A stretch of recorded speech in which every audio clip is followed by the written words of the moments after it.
When we first did the YPPT project, I heard about it. I liked it as a kind of idea, but I also wanted to see how it would fit in with what we were doing in the rest of the curriculum. And I happened to see on our curriculum overview that we were looking at kind of mystery and suspense kind of stories in English in the spring term. So I thought actually that will bring it in perfectly into the classroom and also give the children an understanding of the script and of the characters.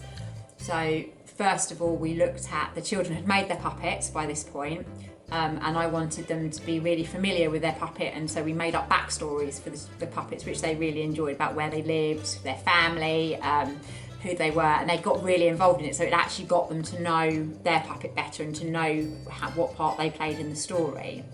And then we didn't do the whole play, but we read up to a certain point, because what I wanted the children to do was to write an ending, their own ending for it. And actually, quite bizarrely, the endings, although we hadn't read it, quite a lot of the endings were very similar to the actual ending of the play. But because they were involved in it, a lot of the children, having spoken to them since we've done the puppet show, have said to me, because we did it in English, they then knew the story better, so they felt that when we were going through it, they had a better understanding of how the story fitted together. And actually, I feel, having watched it, because I wasn't involved in the actual puppet making stages, the only bit I was really involved in was the end, when the children were putting the production together. And because they knew the story really well, because we had covered it in the English lesson, I felt that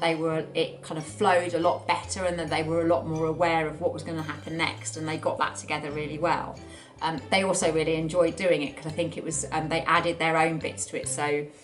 because we'd done the scenery, they knew that when we were describing, when they started doing the scenery, we had been describing what the bedroom, the nursery and everything looked like. So they had really clear ideas of what they wanted the scenery and all the backdrops to look like before they actually did it, because we'd been working on that in our English lesson. So they kind of painted the pictures with words.